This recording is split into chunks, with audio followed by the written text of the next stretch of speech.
On a travaillé avec un groupe de travail, un mix de collaborateurs multiprofils pour définir avec eux ce qu'allait être le siège en termes de besoins et d'usages, mais aussi que ça soit aussi une vitrine de Covivio. Lors de ces groupes de travail, nous avons déterminé que finalement, ce qui faisait beaucoup la fierté des collaborateurs, c'était notre savoir-faire, d'être des bâtisseurs au sens large.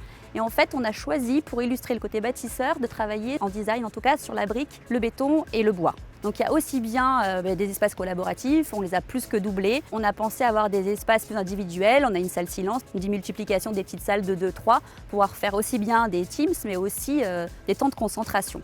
On aura également une cafétéria pour se retrouver avec 60 places assises et une offre de restauration. On a mixé finalement tous les usages dans une journée de travail au bureau en tenant compte des dernières évolutions.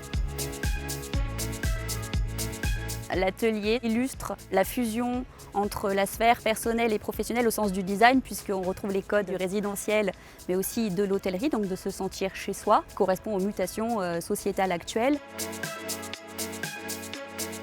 Nous avons choisi les équipes de Sarah Lavoine, car nous les avons rencontrées sur un immeuble qu'on appelle Monceau. On a vraiment apprécié la personnalisation pour le client, le choix du design très résidentiel, très feutré, très chaleureux, mais également le sens du détail. Et c'est la raison pour laquelle on a souhaité s'associer avec eux pour notre lieu emblématique, notre siège. L'idée, c'est que dès l'entrée, dès le lobby, on soit dans un code un peu de lobby d'hôtel, justement, que l'accueil soit pour les utilisateurs et les collaborateurs extrêmement chaleureux, accueillant, comme dans un hôtel, on s'y sent bien tout de suite. L'idée, c'est de traverser ce lieu comme ça et de vivre dedans, plus comme un lieu de vie professionnelle qu'un lieu de bureau classique.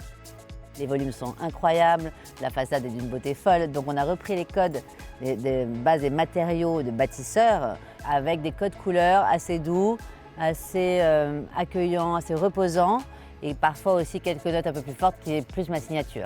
Tout ça est fait avec beaucoup d'élégance et d'humilité, de discrétion, de pérennité aussi.